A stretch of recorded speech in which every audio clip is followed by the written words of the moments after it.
نحمده ونصلي على رسوله الكريم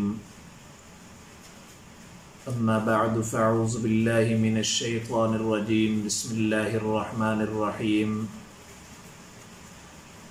إنما يريد الله ليذهب عنكم الرجس أهل البيت الآية صدق الله العظيم۔ انتہائی قابل قدر سامعین کرام، 15 رمضان المبارک سیدنا حسن رضی اللہ تعالیٰ عنہ کی پیدائش کا دن ہے۔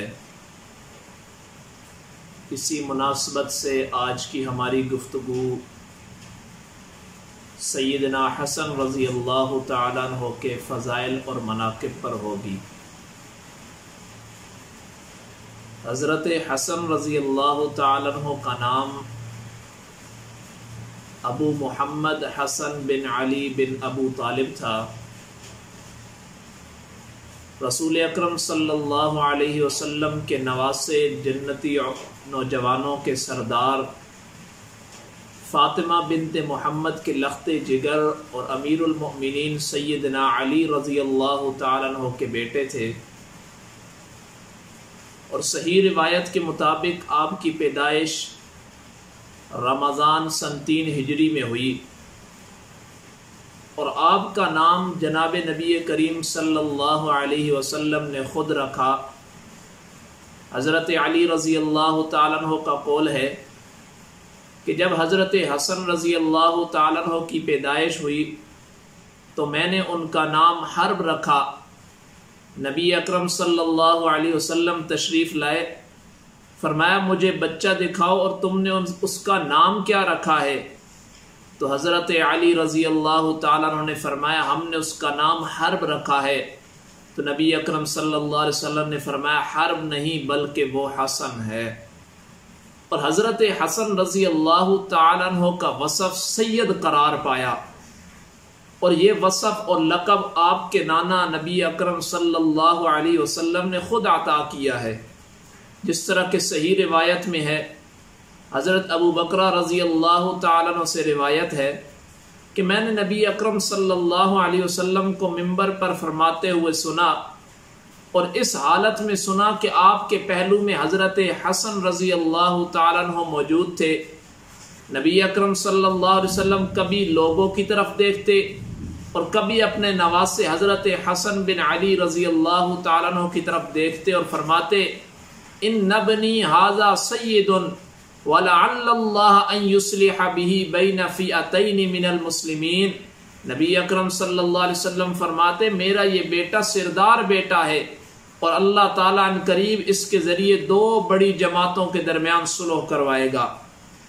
سیدنا حسن رضی اللہ تعالیٰ عنہ نبی اکرم صلی اللہ علیہ وسلم کے بہت زیادہ مشابہ تھے، جس طرح کی روایات میں آتا ہے۔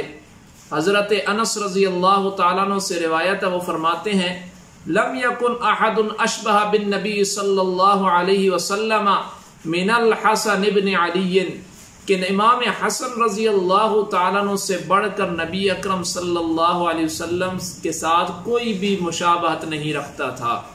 اور ایک مرتبہ تو سیدنا صدیق اکبر رضی اللہ تعالیٰ عنہ عصر کی نماز پڑھا کر باہر نکلے، اور امام حسن رضی اللہ تعالیٰ عنہ کو بچوں کے ساتھ کھیلتے ہوئے دیکھا تو ان کو اٹھا لیا، کندھے پر بٹھایا اور فرمایا قسم ہے اس ذات کی جس کے قبضہ قدرت میں صدیق اکبر کی جان ہے، حضرت حسن یعنی اے حسن تو نبی اکرم صلی اللہ علیہ وسلم کے مشابہ ہے، حضرت علی کے مشابہ نہیں۔ اور حضرت علی رضی اللہ تعالیٰ عنہ پاس کھڑے حضرت سیدنا صدیق اکبر رضی اللہ تعالیٰ عنہ کی یہ بات سن کر مسکرا رہے تھے۔ اور نبی اکرم صلی اللہ علیہ وسلم کو حسنین کریمین رضی اللہ تعالیٰ عنہما سے بہت زیادہ پیار تھا، جس طرح کی روایات میں آتا ہے۔ حضرت ابو ہریرہ رضی اللہ تعالیٰ عنہ سے روایت ہے کہ رسول اکرم صلی اللہ علیہ وسلم نے حضرت حسن بن علی رضی اللہ تعالیٰ عنہ کو چوما۔ اس وقت عقرہ بن حابس تمیمی نبی اکرم صلی اللہ علیہ وسلم کے پاس موجود تھا۔ اس نے عرض کی اے اللہ کے نبی، آپ حسن بن علی کو چوم رہے ہیں، میرے تو 10 بیٹے ہیں، میں نے کبھی بھی ان کو چوما نہیں ہے۔ تو نبی اکرم صلی اللہ علیہ وسلم نے اس کی طرف دیکھتے ہوئے فرمایا من لا یرحم لا یرحم، جو رحم نہیں کرتا اس پر بھی رحم نہیں کیا جاتا۔ اسی طرح ایک روایت ہے حضرت براء رضی اللہ تعالیٰ عنہ سے روایت ہے کہ میں نے نبی اکرم صلی اللہ علیہ وسلم کو اس حالت میں دیکھا کہ آپ کے کندھے مبارک پر جناب حسن بن علی رضی اللہ تعالیٰ عنہ کو آپ نے اٹھایا ہوا تھا اور فرما رہے تھے اللہم انی احبہ فاحبہ، اے اللہ میں حسن سے محبت رکھتا ہوں، تو بھی اسے اپنا محبوب بنا لے۔ یہ تھے جناب سیدنا حسن رضی اللہ تعالیٰ عنہ کے فضائل اور مناقب۔ اللہ رب العزت سے دعا ہے کہ اللہ رب العزت ہمیں صحابہ کرام کا دل سے ادب و احترام کرنے کی توفیق عطا فرمائے۔ وآخر دعوانا الحمد للہ رب العالمین۔ السلام علیکم ورحمۃ اللہ وبرکاتہ۔